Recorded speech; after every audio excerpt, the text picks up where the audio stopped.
I am Anna Sterk. I use her pronouns. I'm located in St. Paul, Minnesota. I know a lot of people don't know where that is. It is in the middle of the continental US. We are here today to talk about systems therapy, which I love. I was just saying to the mentoring group I was in that I identify pretty strongly as a systems therapist when I think about how I approach the world and I approach this work. Systems therapy, when I started training in it, felt like it was a bottom up match, meaning like it fit with what was already there for me and not a top down installation, which again is a systems way of thinking.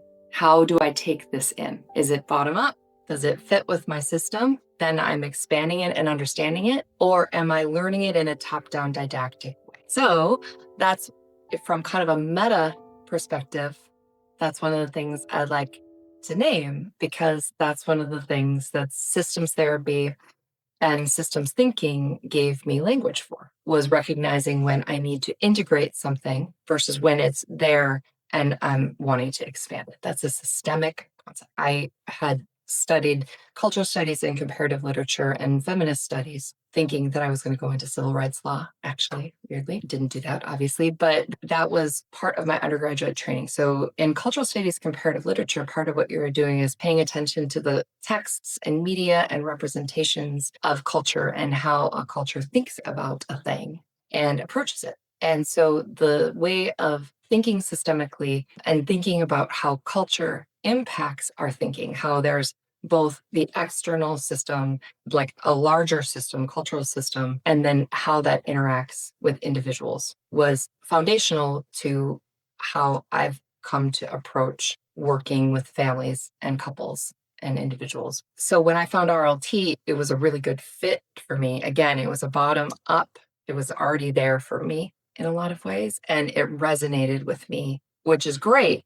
However, when something resonates with you, it can also be easy to be blind to some assumptions that come along with it, if that makes sense, right? So part of my own journey with RLT and with being a systems practitioner is to be paying close attention to my blind spots, which I'm not necessarily going to see. They have to be reflected to me. And in a system, I can tolerate that reflection with good, healthy boundaries in place. So I loved how Terry was talking about the history of systems and family therapy with Bateson and Mnuchin. In my program, my cohort, and there were 10 of us, talked about making little bracelets that would say WWVD, what would Virginia do, after Virginia Satir, because we were very influenced by Virginia Satir. Virginia Satir was postmodern, post-feminist family systems thinker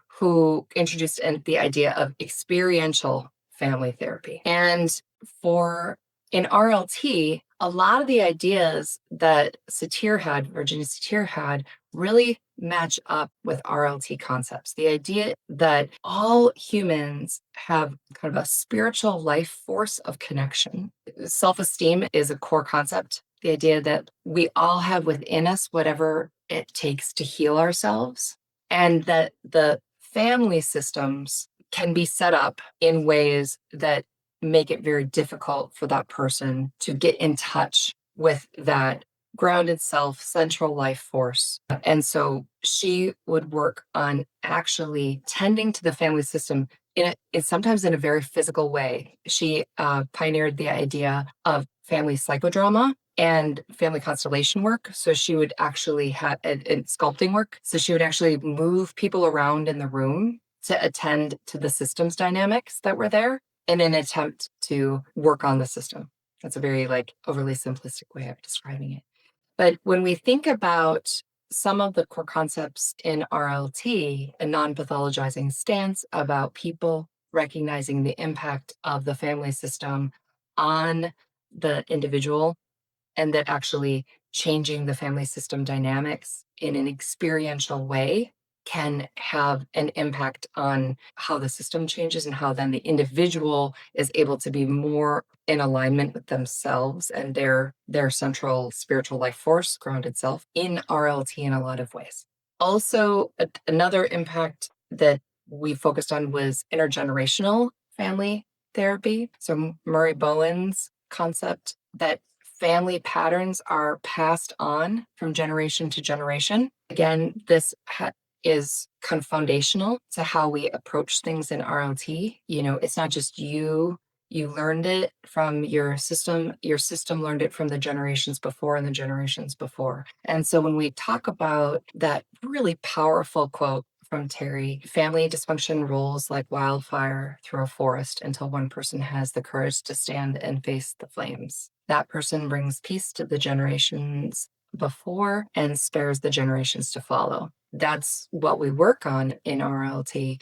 And that's very informed by the idea of intergenerational family systems. And Bowen coined a couple of ideas: intergenerational family transmission process, which is the process by which those systems and patterns are passed on, and also the idea of differentiation. Differentiation is essentially the idea that you can stand in your own experience in the midst of other people's experiences too. That all of us are kind of a internal battle for connection and autonomy. And that differentiation is the idea that you can experience both connection and autonomy at the same time. Very similar to our concept of healthy boundary system in RLT. So Bowen said that you come out of your family of origin with a degree of differentiation. There's a spectrum from dysfunction to health. And you come out of your family system with a degree of differentiation that you inherit from your family system, and you pair up with somebody